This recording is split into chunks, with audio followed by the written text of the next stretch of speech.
create an interesting life. Like approach your life as if it's art and, create an interesting life. And that's what I've tried to do. And I can tell you have too. It makes it fun. If your life is interesting, then you can go around having fun. Yes, indeed.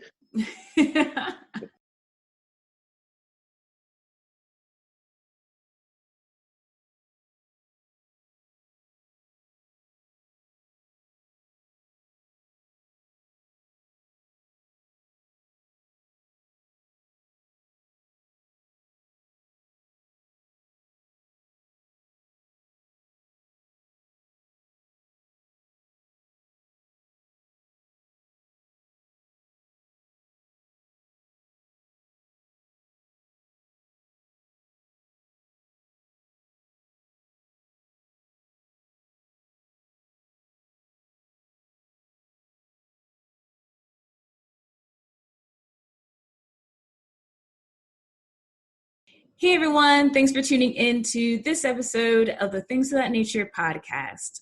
I'm your host, Rockshana, and today, because every day I have someone new for you or something new for you, we have a lot in common because I like traveling and he has experience in traveling. Hitchhiking is where I cross the line though, that is. So today I have Jeff Rasley. Hey Jeff, how's it going? Hey, Rockshana. I'm doing good. How are you doing? I'm doing pretty good myself. Can't complain too much.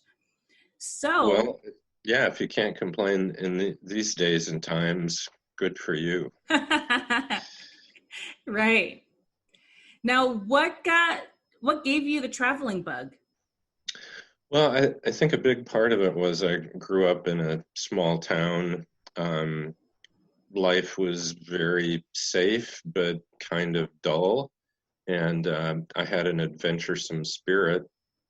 So when I turned 18, I did one semester of college, worked for a while in a factory, saved up some money, and hitchhiked across the country. And that was the first of my great travel adventures, although for the last couple decades, the big adventures have been over in the Himalayas. Cool.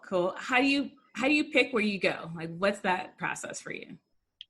Well, starting back in 1995, I went to Nepal for the first time, and I fell in love with the mountains and with the culture of the people that live up in the high mountains, and that really kind of lit a spark in me to keep going back. And so I eventually went back 14 times and became a trekking mountaineering leader and started a foundation over there because it's a very poor country. And so for the last 25 years, every other year, I was going back to Nepal. But outside of that, my wife and I both love to travel. So I would usually do one big expedition to the Himalayas and then a big trip with my wife, which we would randomly pick. Italy and England are favorites, but we also drive across the country from Indianapolis to LA every year. So, yeah, it's a combination of randomness and planning on being committed to certain trips. Okay, so a little bit thinking definitely goes into there. It's not just, hey, going here today.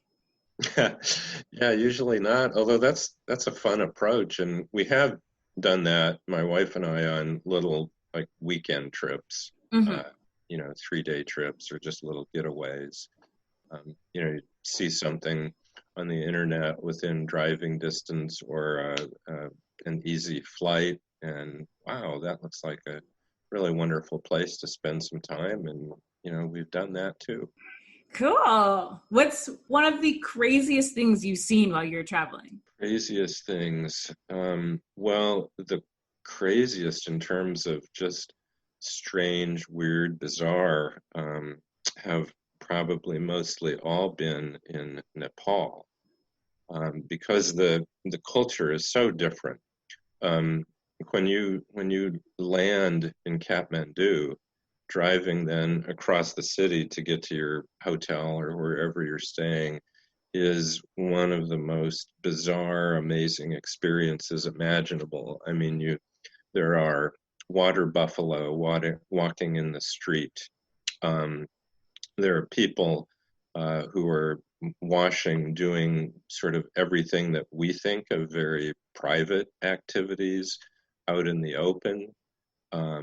The people dress, especially the women, very colorfully, just beautiful, lovely, colorful, bright saris, um, and the most of the aromas are wonderful because the people are just cooking out in the open. Some not so, because sanitary facilities are pretty primitive there.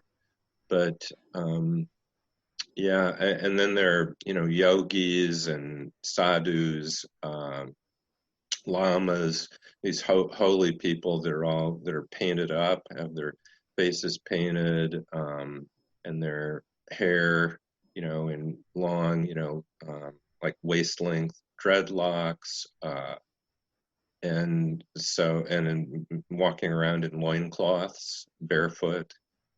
So just being in Kathmandu for the first time is just an amazing experience. All of your senses just are fired up because it's so intense and so different. Yeah, I could bet. I'm a food person. I mean, everyone's a food person, but I can bet the nice and tasteful smells that are in the air from foods. Yeah, right. Because, like I said, people will cook right out on the street, and they have all sorts of different homemade type breads, and that's got such a wonderful aroma. And they make lots of different rice dishes. I mean, rice is the staple food there. Nepalis will eat rice 3 times a day, but they'll try to jazz it up with lentils and vegetables and different types of meats. Um, but yeah, so if you're a foodie, India, Nepal, that region of the world, especially if you like spice, is pretty cool. I think my thing when I travel is just what are the different foods and how long has this building been standing here? Because that looks amazing.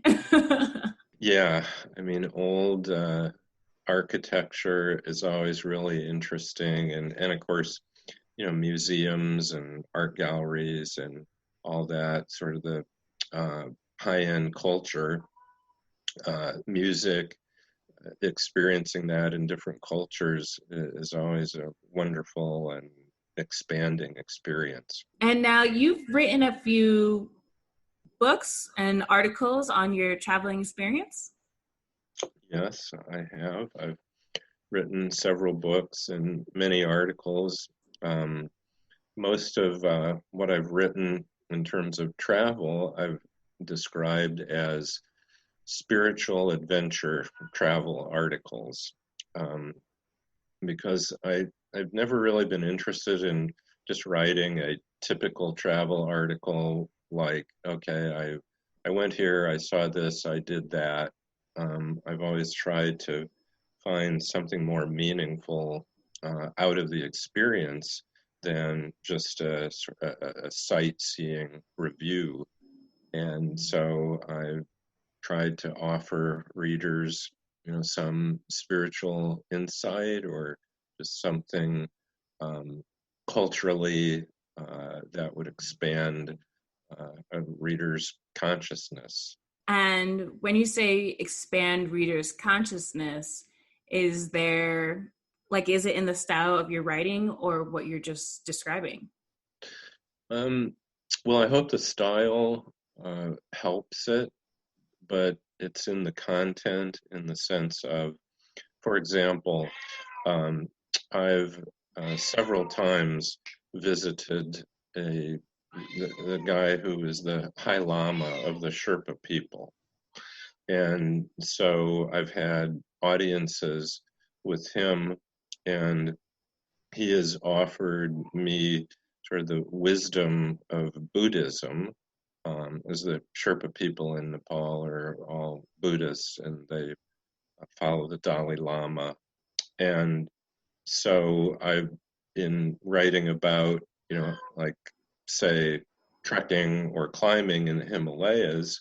I would include not only the adventure of doing that, but describing the wisdom offered by Lama Tenzing.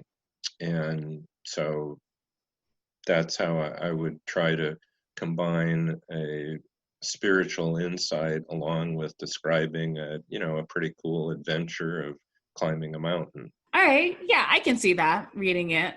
I can see that thought process through it. Do you ever see a time in your life where you may not travel? I hope not. I mean, I suppose I've aged out, I have to admit, of the more rigorous mountain climbing. The last time I went to Nepal was a couple of years ago, and I had planned to climb a mountain. I had organized a group of, I think there were 17 of us, and we were actually we had three subgroups. So the kind of the easy trek group, the high altitude trek group, and then the mountain climbers. And I had planned to lead the climbing part of the trek, and in training for it, I pulled a muscle. And so I ended up not being able to climb, although I did do the trekking. And the second to last time I went to Nepal, the very same thing happened. And so it may be that at this age, my body is telling me, you can still hike, but climbing is maybe something of the past. So I hope I don't see the end of traveling is definitely not in sight, but in terms of the most physically demanding type of adventure travel, which for me has been mountain climbing, is maybe in the rearview mirror now. Which, at least you can still do part of the trip, the trekking and the hiking. Yeah, that's right. You helped a village back in 2008? Yeah, well, after the first time I went to Nepal, like I said, I fell in love with the spirit and the culture of the high mountain people. But also I realized how desperately poor the country is. Back then, the average income for a family was $1 a day. So you can imagine, less than $400 a year to support a family. And so I wanted, from the very first time I went there, to try to give back to this country and these people that were hosting me in such a very lovely way. And so each time I went back, I would try to combine it with a service project. Initially, it was through my church, and we would donate clothing and educational materials and some money to a school or an orphanage, something like that. But eventually, I started a foundation, which, like you said, began in 2008 to really focus on one remote part of the country called Basa, and the main village in that area is called Basa Village. And the reason the foundation focuses in Basa was because the men who were serving as the porters and the cooks and the guides for the adventure travel company